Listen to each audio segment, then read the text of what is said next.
What's going on, everyone? Thanks for tuning in to the Mac and Fish podcast. I'm Coach McKinley Rowe, and I'm here with my co-host, Charles Fishmine, better known as Fish. Fish, what's going on? What up? Hey, today, man, we're blessed to have a great guest, someone who's been in this business for many years, someone that I really respect his opinion because, he's a straight shooter. Fish, talk a little bit about our guest today, Chris Nee. Chris, I've actually known pretty long, to the point that I even stayed at his house once. So he's definitely a Florida State fan. I could tell you that. Dude. But Chris, a great guy. I've always respected him. He's one of the more likable people in this business. There's a lot of people I don't like, but Chris is one of those guys I seriously doubt anyone could dislike, even the Miami fans or the Florida fans. He's that likable. Yeah. But he does a great job, and I'm glad we got him on this podcast. Yeah, no doubt. So, Chris, let's hop into it. Offensively, when we're talking about FSU football right now. The team lacks experience, especially at running back. Corbin, only 61 carries. Sheffield, 27 carries. Ward, 10 carries. Is there a more inexperienced group, not only in the ACC but college football? Probably not. Corbin obviously brings a little bit of it from his SEC time with Texas A&M, but it's going to be pretty tough to find one that's seen such a massive overhaul like FSU has. Despite that, I don't actually think it's a glaring weakness. I think that Corbin's very capable one back. I think LaDamian Webb coming out of JUCO ranks can help them there. The freshman group, which is Lawrence Tolafili, Corey Wren, Ja'Kai Douglas, a lot of different skill sets with that bunch. I think they can help. Deontay Sheffield just put on scholarship, former walk-on. He's gotten a little burn here and there. He certainly helps raise the floor in that room. He helps those guys as a whole. He's got a lot of experience. He's definitely going to help the younger guys come along. I think that the coaching staff that they have here is going to use backs in the sense of it's not every guy doing the same thing. It's more so what can we do with this guy? And I think they have a group that has enough of a hodgepodge of talent that they can kind of squeeze it and get something out of it. I think Corbin's clearly running back one, but I think we see at least 4, if not 5 guys in that room contribute a good bit. Mm-hmm. Chris, I went back and watched some of the Memphis games last year, that Norvell was the head coach. He really loves to incorporate the tight end in his offense. With the loss of guys like Trey McKitty, they also had the loss of Jordan Wilson to a season-end injury. Who do you expect to step up, and what's left on the FSU roster right now? I think that's a position that is a concern. I think the loss of Jordan Wilson is pretty huge, more so in the sense of an additional blocker. We all know that FSU's offensive line leaves a lot to be desired, and I think in the case of Wilson, he would have a good edge setter, a guy that could have done a lot, and he definitely was a guy that understood the college game, the physicality of that position, and the nuances of how to block and how to do it. The issue is when you move on from him from a blocking standpoint, Cam McDonald is your one in that room. He's your ace, but he's more of a receiving type. He's done a good job getting the body bigger. He's working on the blocking part, but he's always been more of the athlete who gets downfield than the guy who's the inline blocker. Then you got some young guys like Carter Boatwright comes to mind, but I don't think he's ready for the fire yet. Wyatt Rector just put on scholarship, quarterback transitioning into tight end. Wyatt's got a chip to him. He's a guy that's gonna be willing to put his face in the fan blades. He's gonna be physical, but he's still learning that spot. It's not like they have anybody that can replicate the experience of doing it, having a ton of reps doing it in practices and in games like Jordan Wilson had. And with the loss of him, it really falls off a cliff. And it's disappointing because that's a position that for the first time in several years at FSU is going to be used at a high level by a coaching staff that knows how to use it effectively. It's just not up to snuff for what they want it to be, for what Mike Norvell, Kenny Dillingham, and that offense want to use that position like. How is the team progressing in your opinion, especially the offensive line? I think the O-line's a huge concern. I think that, you can work at it every day. I think Alex Atkins is a very capable coach. I think he's a very sharp dude. I think he does a good job conveying his message and explaining it to guys, and he gets through to them. And he's not a coddler. He's definitely a guy that's going to kind of slap him on the ass and tell him go do a better job. But that group just kind of lacks talent. It's not very deep. They keep talking about wanting to find the right 5 and then hopefully having 8. I don't think they're anywhere close to knowing the right 5 or knowing if they definitely have 8. We've heard guys like a Thomas Schrader out of Venice, of Robert Scott who came out of Arkansas, 2 freshman linemen we've heard kind of thrown into that group of the potential 8. The center position is very unsettled. You do have three capable players, but it's more so finding one who's going to lead you at a position that's so supremely important for pre-snap calls, handling everything with a quarterback, and just kind of setting a tone for what that group's going to do. You got veterans like Andrew Baselli and Bavion Johnson. Baselli's a guy who stepped away from football for a year. I don't think that's going to impact him now. He's been back long enough that I think he's back in football shape, as you would expect. And then Bavion's a guy that's just, to be perfectly honest, never lived up to the expectation of what he was coming out of high school.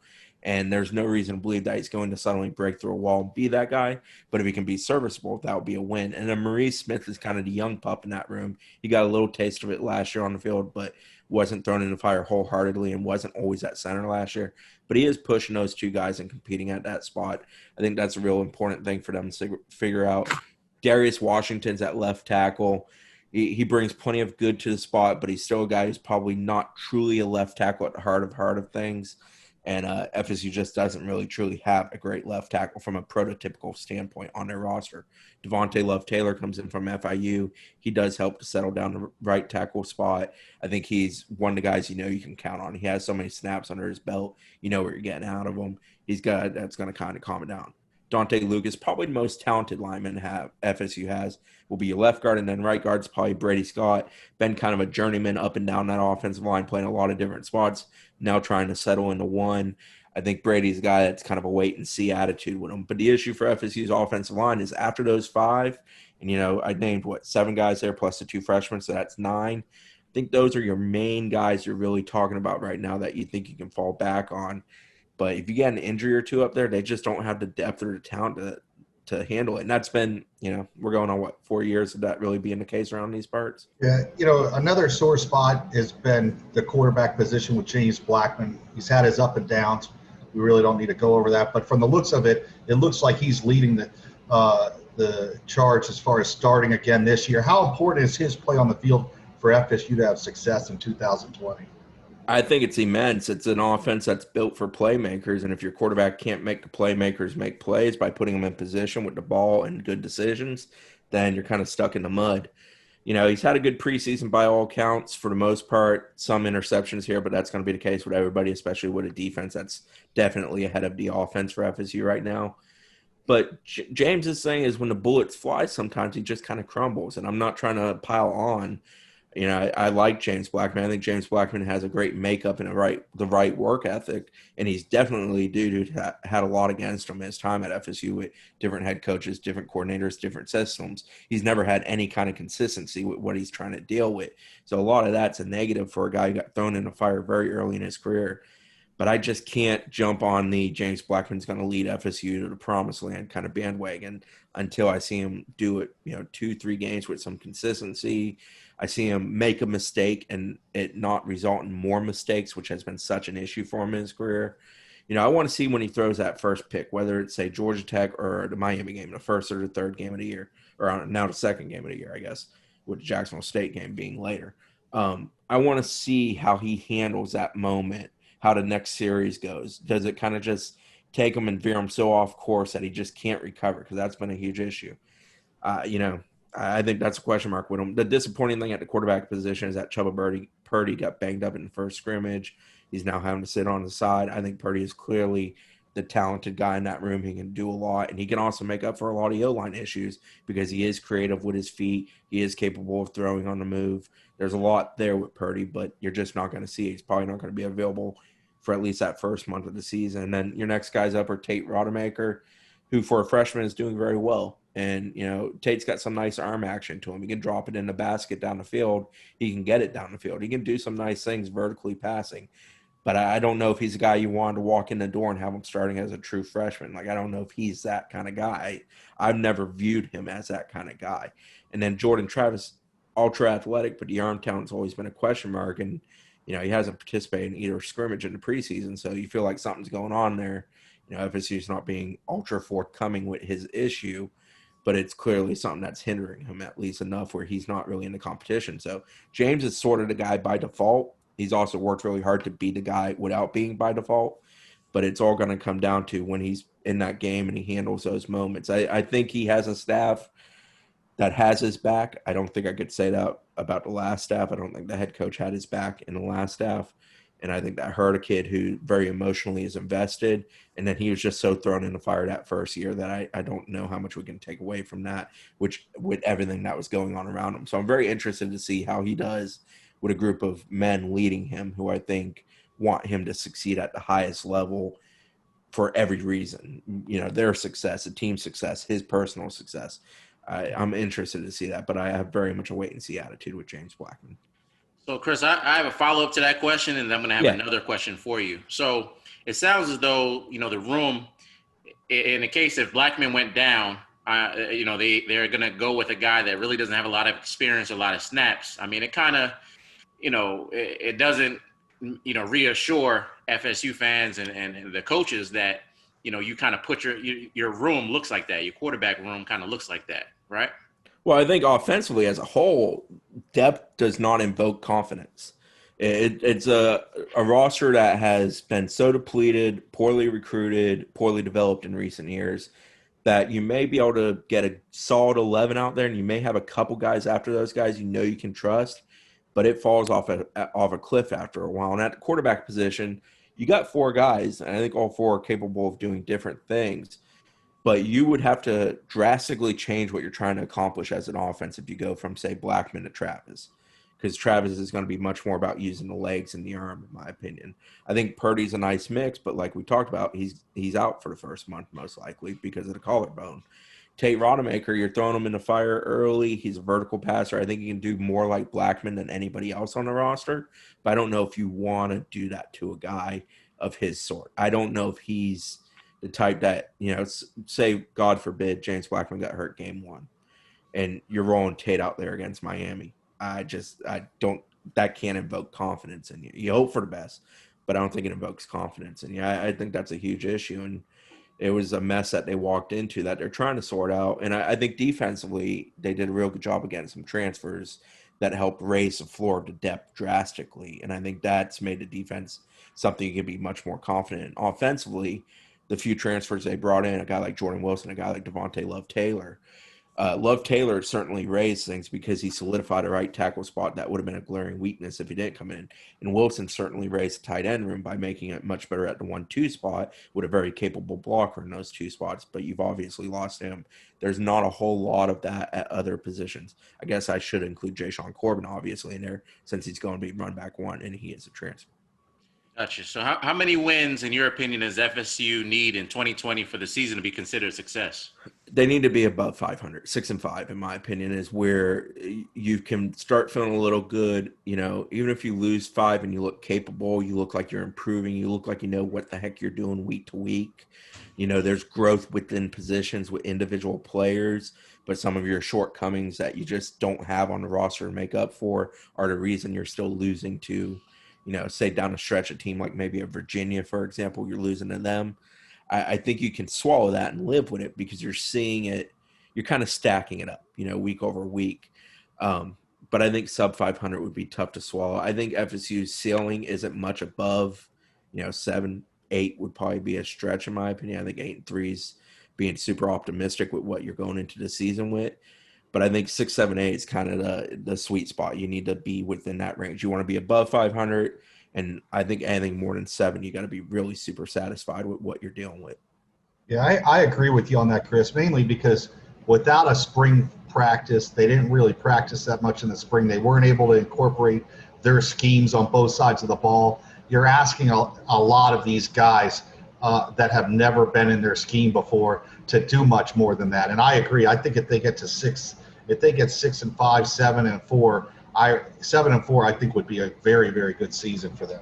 Yeah, you can only be as good as you've repped it. And you can Zoom all day and you can teach technique and fundamentals. And I think they did a good job of putting themselves in the best position to hit the field running when they were able to get back together. I think they did an excellent job of that, in fact. But you can only rep it so much. And like with the O-line, it's a matter of reps. You just got to figure out who the heck is going to work together there, what combinations work, what are the sweet plays that those guys are going to be effective for you, whether it's max protect, allowing a big pass, being road graders and working to the middle to run the ball, getting on one of the edges and one of the sides being a bigger strength as far as pulling guys and working them into space, getting to the second level. Those are things that, might work one time in practice, But you want to run it 10, 12, 15 times to really know, is this that play that you have highlighted when you need this down in yardage, or you're in this situation, or you set up the defense that you can go to? That's what they weren't able to do because they lost 12 spring practices and really had no true team activities altogether with coaching until August rolled around. Norvell's had a ton of success at Memphis. What will it take for him to get FSU back to becoming an elite program? Well, you know this better than anyone. It's recruit, recruit, recruit, and then that's quickly followed by develop, develop, develop. And this program used to recruit at the highest level, and they also developed at a very high level. And then develop fell off the face of the planet. Losing started stacking up, and recruiting tumbled because of that largely. And it's just a matter of both. And by recruit, you need to get top tier players. I am a believer in star rankings because I'm someone that's worked around it a long time, and I think the science proves that the numbers are true.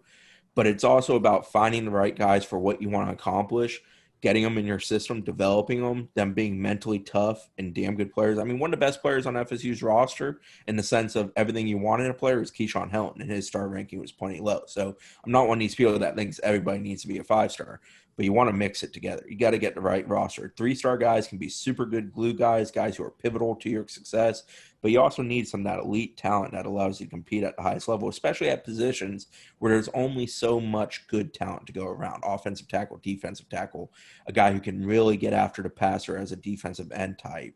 A guy in the secondary who can live on an island and be effective. Those are some positions that are super effective, that there's select few in the country who really can help set you apart from those you're competing against on a week-by-week basis. To follow up on that, what you're saying is FSU's had two, I call them transition classes in the last 3 years. Where the head coach gets hired, he doesn't have a whole lot of time as far as recruiting because signing day is just a couple weeks away. Plus, now you add the pandemic. How much of an impact have those two transition classes and now a pandemic had on recruiting in their roster?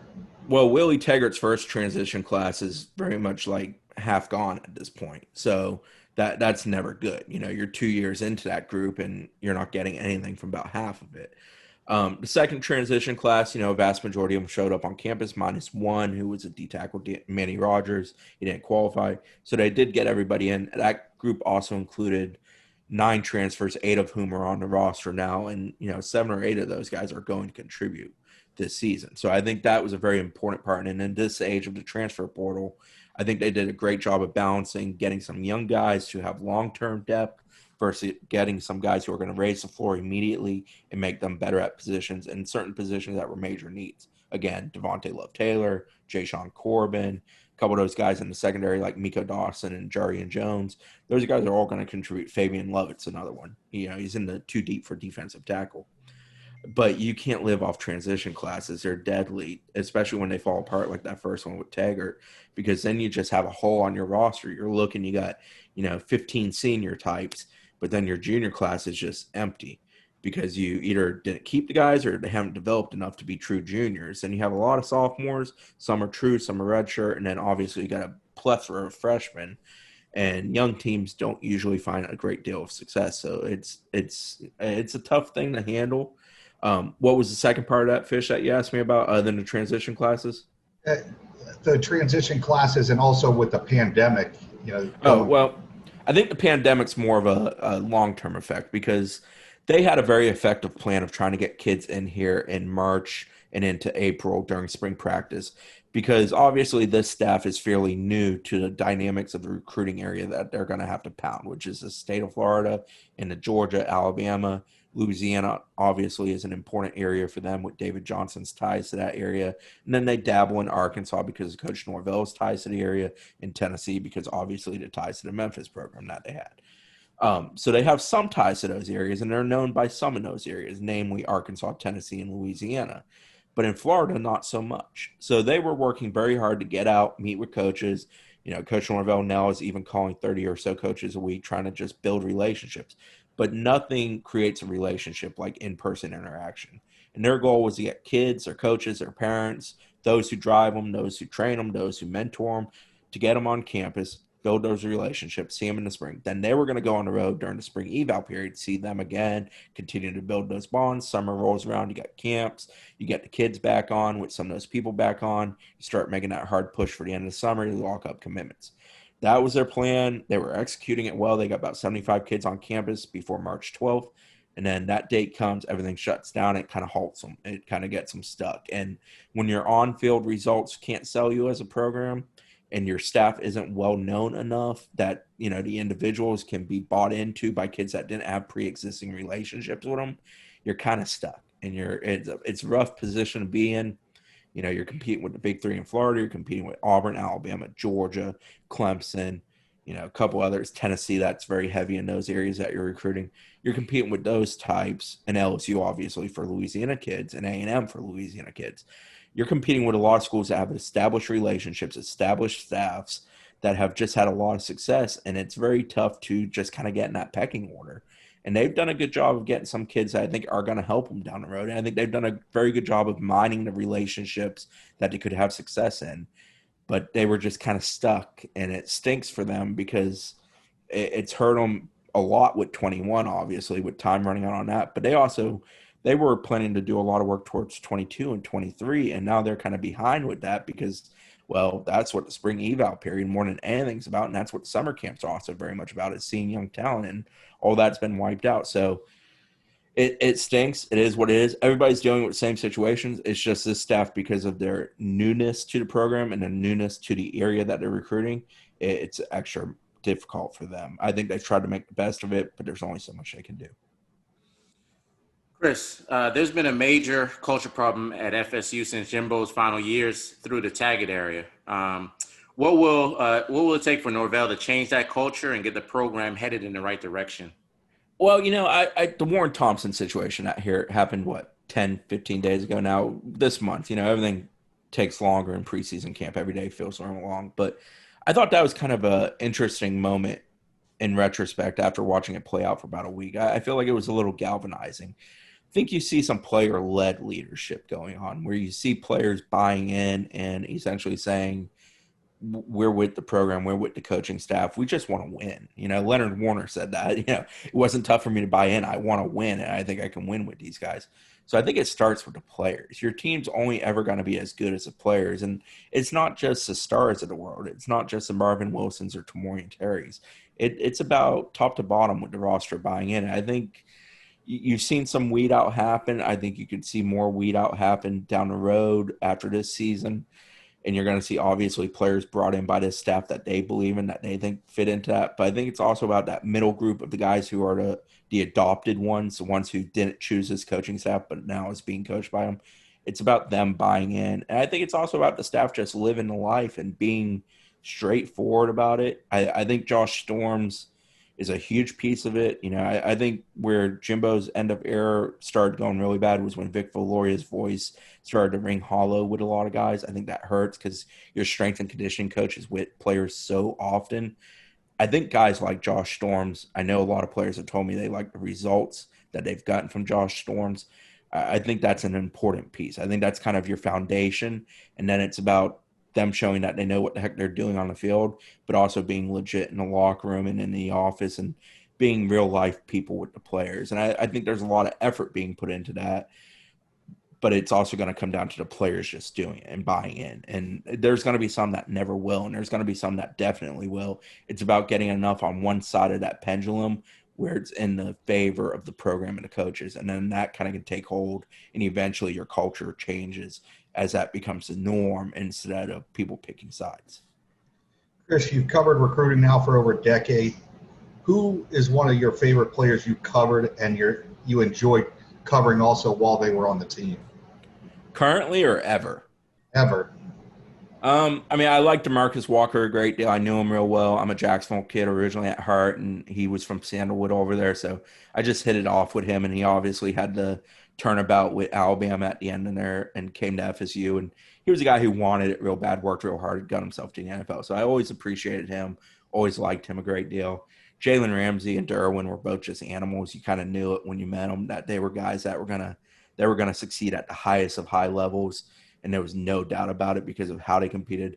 Different personalities. Derwin's much easier to kind of just carry on a regular conversation with. Jalen's a little bit more alpha, after everybody, doesn't shut up on the field kind of guy. If you watch Hard Knocks, he's always yapping. But there's been a lot of guys who didn't amount to much to FSU, got their degree, but went into something else after football, after college, who I liked a great deal. I've done it for so long that I kind of enjoy just the relationships of knowing those guys. I do enjoy when I see them have success in football because I know it's important to a lot of them, but I also enjoy when I see that they have success because that time of their life kind of laid a foundation for them and a pathway for them to be a successful man, young adult, get married, have kids, all those things. So there's been a ton, but I do enjoy watching the guys that you think when you see him in high school, man, that dude can play on Sundays, and then seeing that prove true. All right, I got a two-part question here, Chris. Well, two questions in one. How do you think the FSU staff, as far as how do you think they're currently doing in recruiting? How do you feel as though, I know that they don't have a lot of coaches from Florida with a lot of ties. How does that play into their recruiting?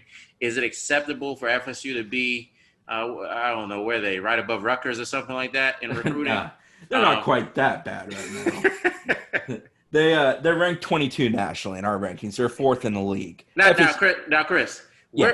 We're not used to that at FSU. No, hell no. I mean, no, I don't think that's going to be the long-term truth. I think a lot about what I spoke about a few minutes ago about the inability to develop relationships with the spring eval, and then summer stuff. I think that's hurt them. I think that's hindered.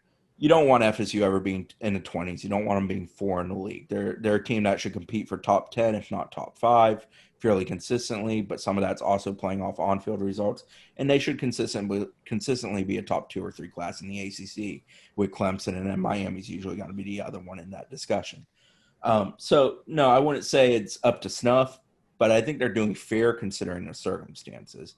I think for them, this class this year, because I feel like they're stuck in a permanent year 0 situation instead of a year 1 situation because everything's been shut down for so long, the inability to have visits, the inability to go meet kids. So their target board was sort of one of these where I think they'd hoped to expand it in the spring and summer, and then they kind of got stuck with what it was going into March 12th. So, it's an incomplete puzzle for them. I think for them, the most important thing is resolving some of the major roster issues right now, which is offensive tackle. They haven't done that to this point in time. That's very important. Whether it's in recruiting traditional sense or in the transfer portal, it has to be done. They're going to be kind of stuck in limbo and a mediocre offense until they resolve some of those major issues. I think the quarterback room has gotten better with Purdy. I like Luke Altmaier a good bit.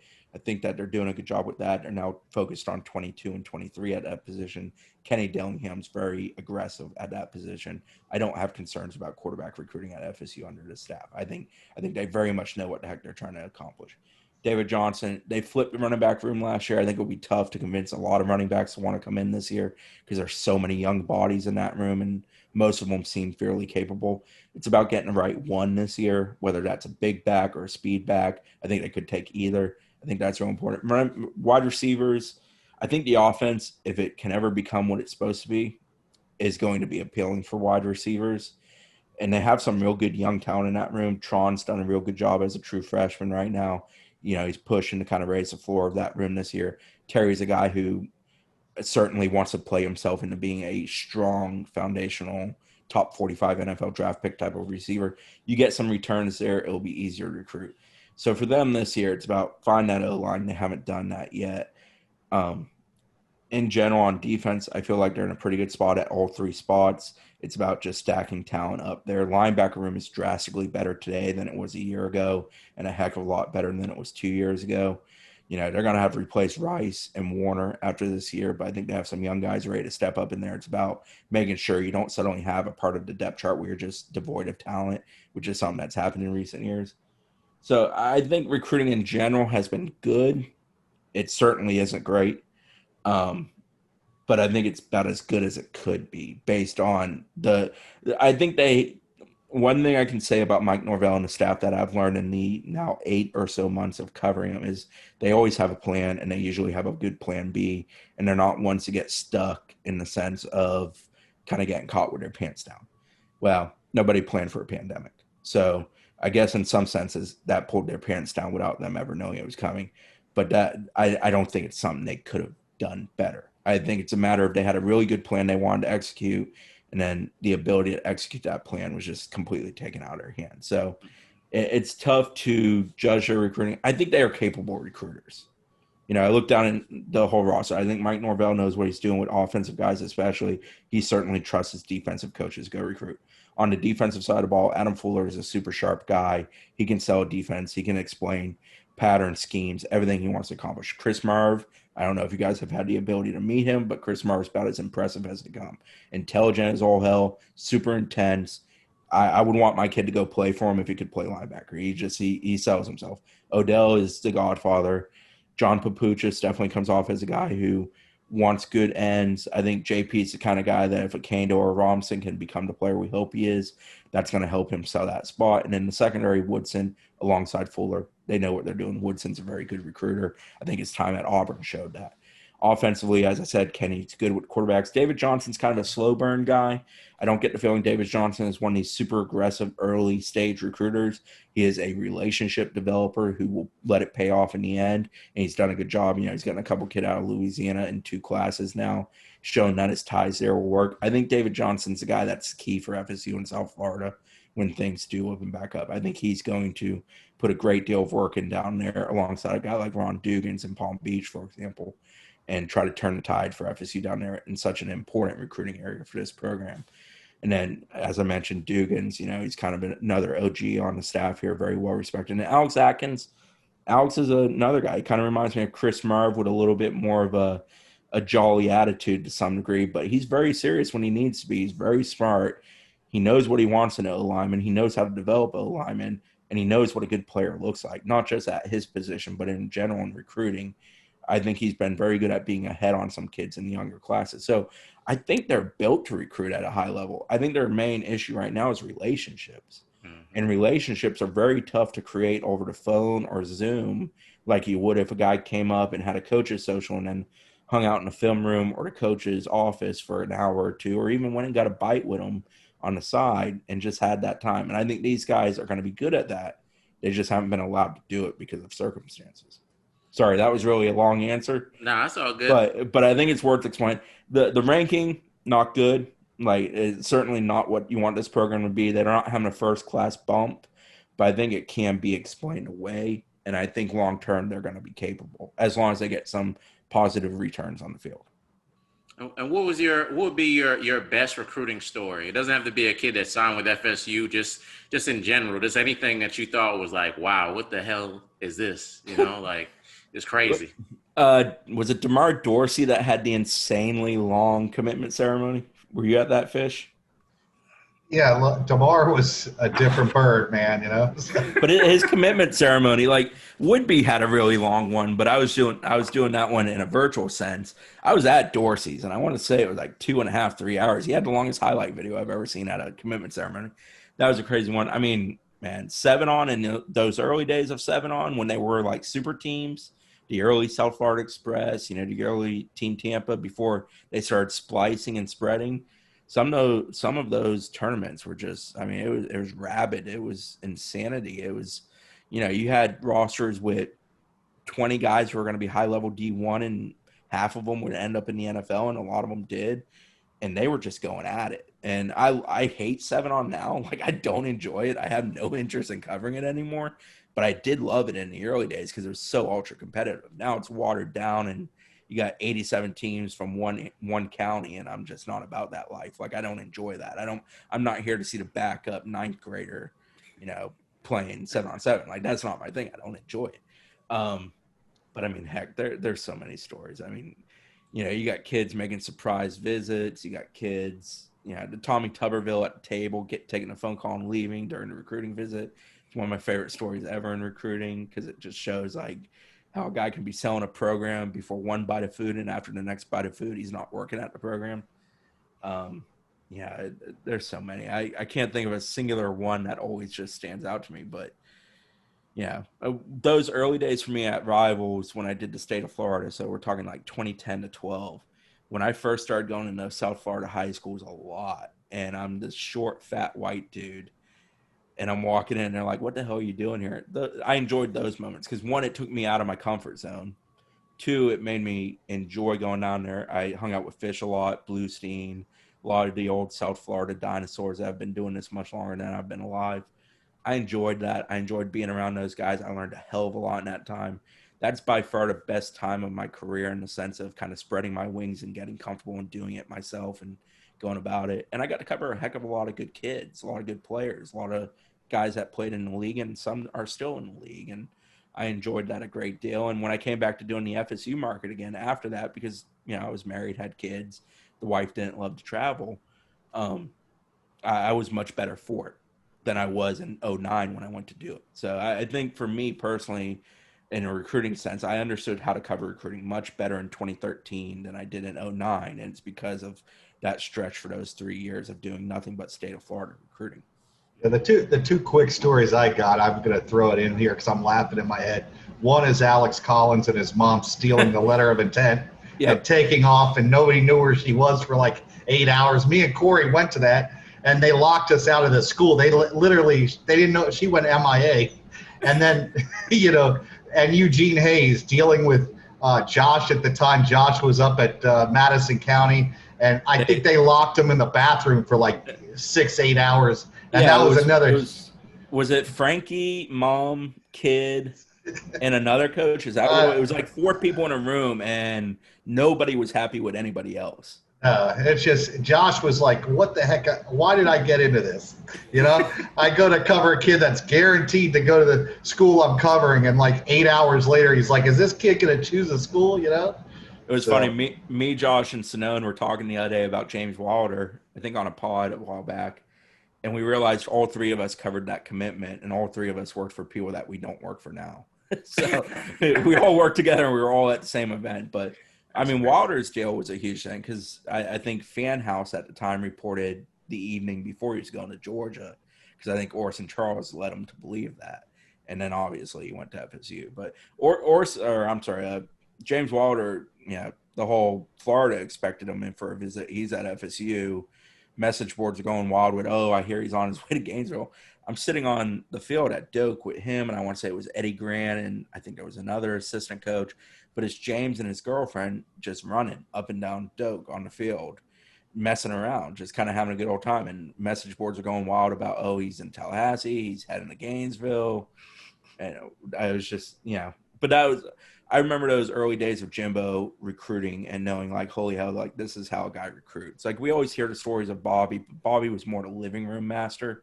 With Jimbo, it was his ability to get guys on campus and also recognizing talent early that helped build FSU into a national championship team. And seeing that in action, seeing that happen in real time, it made you appreciate what an elite recruiter looks like. There's no question about that. Chris, what's your, how do our listeners follow you? What's your Twitter handle? How could they keep up with you? Well, obviously we're on the site, Knowles 247, but on Twitter, I usually operate a majority of the company Twitter, which is at Knowles 247. And then my personal, which I mostly use just for business. I'm not a political guy, and I keep my sports opinions largely to myself when it's not regarding the Seminoles, is at CNEE247. All right, well, hey, well, we appreciate you, man. Thank you for coming on. It was a great show, and thanks again, man. See you guys. Take it easy. Thanks, Chris. All right, bye-bye.